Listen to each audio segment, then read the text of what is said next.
မော်တခုမှရှိရဲ့ bakery ဆိုင်တစ်ခုစီလင်းနဲ့တူတော့ကြမယ်လိုက်ခဲ့နော်အဲ့ဆိုင်ကြီးကတော့လူသမားစီရုံနဲ့မျက်နှာချင်းဆိုင်မှာရှိရဲ့ United Living Mall မှာရှိရဲ့ Tip Top ဆိုတဲ့ဆိုင်လေးဖြစ်ပါတယ် Tip Top เนาะ TikTok မဟုတ်ဘူးအဲ့ဆိုင်လေးကလင်းက coffee blog လုပ်နေကြဆိုင်ကြီးလို့တော့အကြီးကြီးတော့မဟုတ်ဘူးဆိုင်ကတော့တေးသေးလေးဒါပေမဲ့အဲ့ဆိုင်တေးသေးလေးမှာတော့လင်းပါလို့ကြိုက်နေဆို bakery ဆိုင်ဖြစ်တဲ့အတွက်နဲ့cake တွေမွေးနေ့ cake တွေပေါင်မုတ်အေး cookie pizza အစုံရတယ်ပေါ့နော်ဒါလေးကိုကြိုက်တယ်လင်းအိမ်မှာတော့မုတ် item အားလုံးတော့မ try ဘူး try မှုရဟာလေးဆိုလို့ရှိရင်တော့ mocha တို့ cappuccino တို့ chocolate cake မျိုးစုံနဲ့ juice တော့ try မှုရ chocolate cake ထဲမှာဆိုလို့ရှိရင် chocolate soft cake လေးကိုကြိုက်တယ်သူကတီဟိုစီနဲ့ chocolate ကို blend ထားတဲ့အရာသားလေးဆိုတော့ balance ဖြစ်ပြီးတော့စားကောင်းနေပေါ့နော်နောက်တစ်ခုကကျတော့ chocolate swiss roll သူကတော့လောကကို chocolate ရတာလေးနဲ့ လေးနဲ့စားလို့ကောင်းတယ် cream လည်းပါတယ်ဆိုတော့စားကောင်းတဲ့ item လေးပါ cream ကြိုက်တဲ့လူတွေကတော့ chocolate swiss roll လေးကိုရွေးတင်တယ်ပေါ့နော်နောက်တစ်ခုကကျတော့ cashew nut brownie ပါ cashew nut brownie ဖြစ်တဲ့အတွက်နဲ့သူကတီဟိုစီးနဲ့ပါတယ်ပြီးတော့ chocolate ရတာကိုသူကအဲ့မှာတော့ပိုကဲပြီးထားတယ်ပေါ့နည်းနည်းပိုအခြား chocolate cake တဲ့ဆိုင်ပိုကဲပေးထားရတာလေးပါလို့စားလို့ကောင်းပါတယ်မိုခါကတော့လေဒီမှာ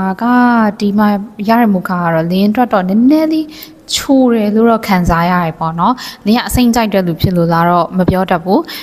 အရန်ချိုးကြိုက်တဲ့လူတွေအတွက်ဆိုရင်တော့ okay မဲ့ထဲမှာတော့ပါတယ်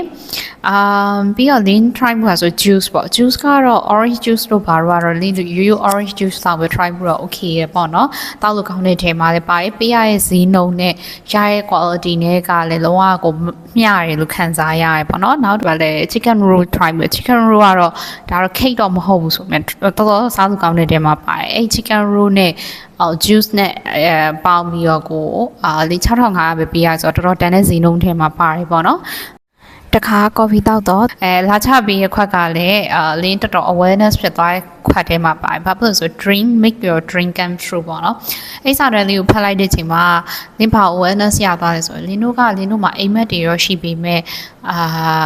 ဟိုလူကြောင့်ဒီလူကြောင့်ဆိုပြီးတော့မကြိုးစားဖြစ်ကြတာတွေအရင်များကြတယ်ပေါ့နော်တကယ်ကြာဟိုလူကြောင့်ဒီလူကြောင့်ဆိုတာတွေက limiting belief ကြောင့်ဖြစ်နေတာကိုယ်တိုင်ကကြိုးစားခြင်းနဲ့ဆိုလို့ရှိရင်အဲ့ limiting belief တွေကိုကြော်ပြီးတော့ပေါ့နော်သူများရဲ့အမြင်ကိုမကြည့်ပဲနဲ့ကိုလှုပ်ချင်တယ်ဆိုလို့ရှိရင်ဒီလမ်းကြောင်းကိုငါဘယ်လိုသွားလို့ရမလဲအခုကနေစပြီးတော့ဘယ်လိုလေးသွားလို့ရမလဲသွားလို့ရတဲ့ action လေးတွေကိုတဖြည်းဖြည်းချင်း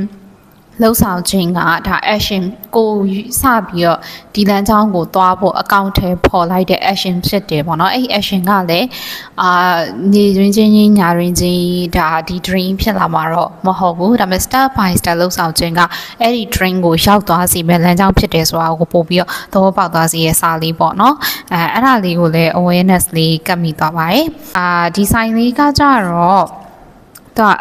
လေးအိမ်နဲ့တော့နီးနားလေးဆိုတော့ထိုင်လို့လည်းကောင်းတယ်ပြီးတော့ဒီဆိုင်ကမှန်ကြီးနဲ့ဖွဲ့စည်းထားတဲ့နေရာဆိုတော့လေမှန်ကြီးကနေပြီးတော့ဒီအပြင်ကိုလှမ်းကြည့်လို့ရအပြင်ကိုလှမ်းကြည့်လိုက်လို့ရှိရင်ကန်တော်ကြီးတာဝါတွေပါမြင်ရတာပြီးတော့တဘာဝရှုခင်းအလှလေးမြင်ရတာတစ်ပင်တွေအုပ်ဆိုင်နေတဲ့နေရာမြင်ရတာကတကယ်ကိုမျက်စိကိုကြည်စေတဲ့ရှုခင်းတွေကိုမြင်ရတဲ့အတွက်နဲ့လည်းစိတ်ကြည်ပေါ်ပါစေရပေါ့နော်အဲ့လိုလေးခံစားရပါတယ်bakery ဆိုင်ကဒီလိုမျိုး cake လိုမျိုးပေါ့ coffee ဆိုင်လိုကြီးရောမဟုတ်ပေမဲ့ living mall တွေသွားတယ် mall တွေကို shopping mall တွေသွားပြီးတော့ပတ်ပြီးလို့ရှိရင်အရန်ပင်ပန်းလို့ရှိရင်ဒါအေးစင်းလည်းနားလို့ရမယ်စင်တော့တန်လေးနဲ့ရတာရှိရဲ့ဒါမုတ်တွေကို try လို့ရမယ်ဆိုင်ကောင်းလေးတစ်ခုအဖြစ်နဲ့နေရာ TikTok ဆိုင်လေးကိုliving mall လာရင်သွားဖို့ recommend လေးပေးလိုက်ချင်ပါတယ် earlier day vlog လေးကိုဆုံးထိနောက်ထောင်ပေးရတဲ့အတွက်ကျေးဇူးအများကြီးတင်ပါတယ်နောက်ထပ် season 3 video 3 podcast လေးမှာပြန်လည်ပြီးတော့ဆုံတွေ့ပါအောင်မယ်နော် thank you I love you all ပါ